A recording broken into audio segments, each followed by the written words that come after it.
Raguma Spotlight hari ini. Dewan Panas Wan Saiful dakwa ditawar 1.7 juta ringgit untuk sokong Anwar. AMK mohon bersih sokong usaha kembalikan kestabilan politik. Kenaikan cukai perkhidmatan tidak membabitkan keperluan asas rakyat. Kerajaan lancar dasar Bumi Putera baru bermanfaat untuk semua kaum. Anggota Kabinet terbabit rasuah wajib digugurkan, kata PM.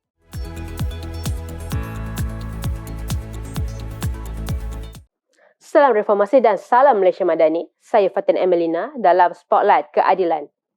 Hari ini 4 Mac 2024. Kita mulakan Spotlight dengan segmen Takif Fitnah. Dewan Panas Wan Saiful dakwa ditawar 1.7 juta ringgit untuk sokong Anwar. Kekecohan tercetus di Dewan Rakyat selepas seorang ahli parlimen pembangkang mendakwa dia ditawarkan habuan untuk menyokong Perdana Menteri Datuk Seri Anwar Ibrahim. Wan Saiful Wanjan Perikatan Nasional Tasik Gelugor mendakwa dia turut ditawarkan peruntukan sebanyak 1.7 juta ringgit untuk kawasannya. Ketika membahaskan titah yang di-Pertuan Agong, bekas Ketua Penerangan Bersatu itu mendakwa dia telah menghadiri beberapa siri pertemuan dengan individu berbeza yang cuba membujuknya untuk menyokong Anwar. Kali diajak, malahan diugut supaya saya menyokong Perdana Menteri. Bertubi-tubi mereka menghubungi saya melalui telefon sehingga akhirnya saya ambil keputusan tak apalah, jom kita jumpa. Pertemuan pertama pada 17 Januari 2024 di Westin Bukit Bintang. Nak sebut pasal langkah Westin. Dakwaan itu membawa kepada ahli parlimen kerajaan menyifatkan Wan Saiful sekadar menjaja kabar angin di Dewan Rakyat. RSN Raya, ahli parlimen Jelutong menggesa Wan Saiful membuat laporan kepada Suruhanjaya Pencegahan Rasuah Malaysia SPRM atas dakwaan itu. Speaker Dewan Rakyat Johari Abdul kemudian meminta Wan Saiful untuk menghentikan dakwaan berkenaan. Berita seterusnya. Discharge pejabat awam, pesara stabil supaya lebih serius dapat ke IJN. Menteri Kesihatan Zulkifli Ahmad menafikan dakwaan kononnya Institut Jantung Negara telah mendischarge keluar semua pejabat awam dan pesara sebagai sebahagian daripada langkah mengurangkan kos.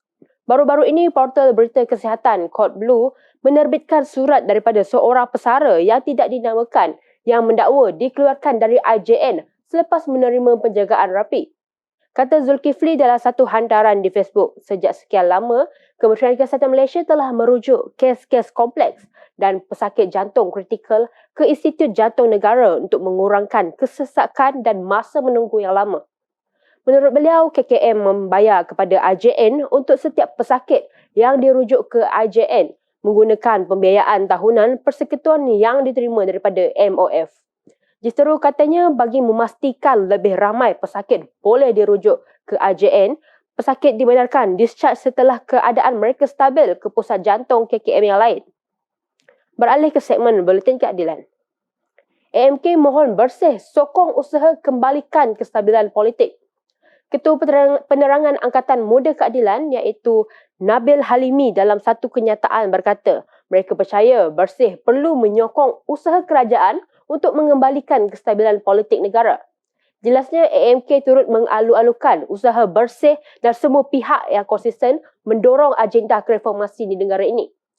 Bagaimanapun katanya, untuk mencapai sesebuah reformasi adalah jalan yang panjang dan akan sentiasa berliku. Malapentadbiran Anwar telah memperkenalkan banyak penambahbaikan dan perbaharuan dalam pengurusan negara sejak berkuasa lebih setahun lalu.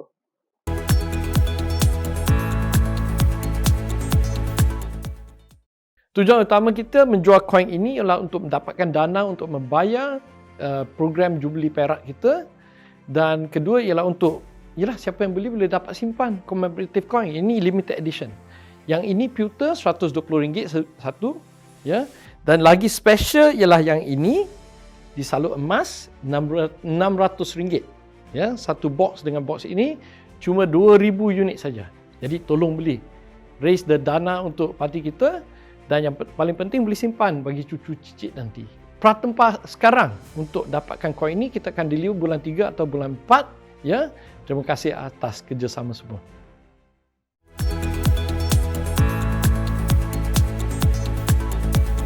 Salam Reformasi dan salam Malaysia Madani. Saya Karisha Izzati. Berita seterusnya dalam segmen Buletin Kerajaan Perpaduan. Kenaikan cukai perkhidmatan tidak membabitkan keperluan asas rakyat.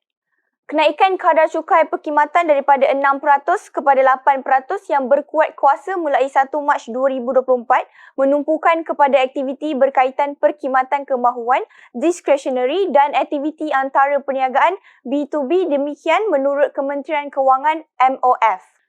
Ia bagi memastikan rakyat tidak dibebani dengan kadar cukai kepenggunaan yang lebih tinggi khususnya dalam perkhidmatan keperluan penting seperti makanan dan minuman, parkir kenderaan, telekomunikasi serta logistik. Peningkatan kadar cukai perkhidmatan itu tidak membabitkan perkhidmatan yang menjadikan keperluan asas serta menjadi sebahagian daripada gaya hidup rakyat di negara ini. Ini termasuk perkhidmatan elektrik di mana cukai perkhidmatan hanya dikenakan ke atas kadar penggunaan lebih daripada 600 kilowatt sejam. Hampir 85% pengguna elektrik berada di bawah ambang itu dan tidak terkesan dengan kenaan cukai perkhidmatan berkenaan.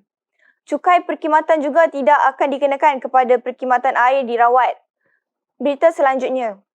Kerajaan lancar dasar Bumiputera baru bermanfaat untuk semua kaum. Kerajaan pada 29 Februari lalu mengemaskini konsep dan persepsi permengkasaan Bumiputera kepada yang serasi dengan masyarakat berbilang kaum. Dalam melancarkan agenda Bumiputera baru yang dinamakan Transformasi Ekonomi Bumiputera iaitu TEB, Timbalan Perdana Menteri Ahmad Zahid Hamidi menggambarkan rancangan itu sebagai sesuatu yang bermanfaat kepada semua rakyat di Malaysia. Zahid berkata TEB mempunyai 3 matlamat iaitu keadilan sosio-ekonomi, kemampanan negara bangsa dan kemakmuran negara serta kesejahteraan rakyat. Menurut beliau, matlamat tersebut bertujuan untuk memadamkan naratif bahawa ekonomi dikawal oleh minoriti yang dikatanya menyebabkan rasa tidak senang di kalangan kaum majoriti yang membawa kepada ketegangan sosial. Mengulas lanjut mengenai matlamat pertama untuk keadilan sosio-ekonomi, Zahid berkata TEB bertujuan untuk merapatkan jurang antara rakyat Malaysia dan memastikan Bumiputera tidak ketinggalan. Seterusnya, anggota Kabinet terbabit rasuah wajib digugurkan, kata Perdana Menteri.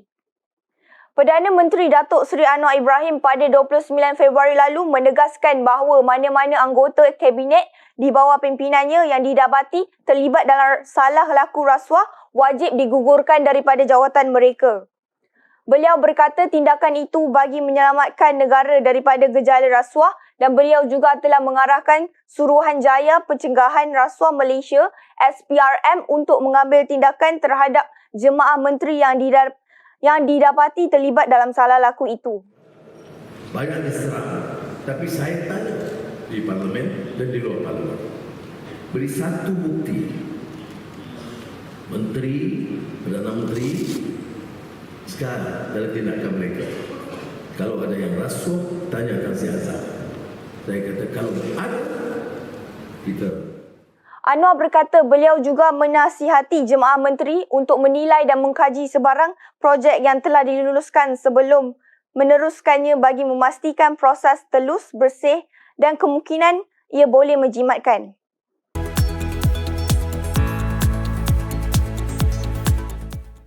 Keistimewaan gold dan pewter coin keluaran Royal Selangor ini, ia memaparkan detik bersejarah Datuk Seri Anwar Ibrahim di hadapan Masjid Negara ketika peristiwa reformasi tahun 1998. Gold dan pewter coin ini boleh ditempah secara pratempah untuk mendapatkannya dan ia juga datang dalam edisi terhad untuk orang ramai. Jadi pastikan anda tidak terlepas daripada mendapat gold dan pewter coin Parti Keadilan Rakyat.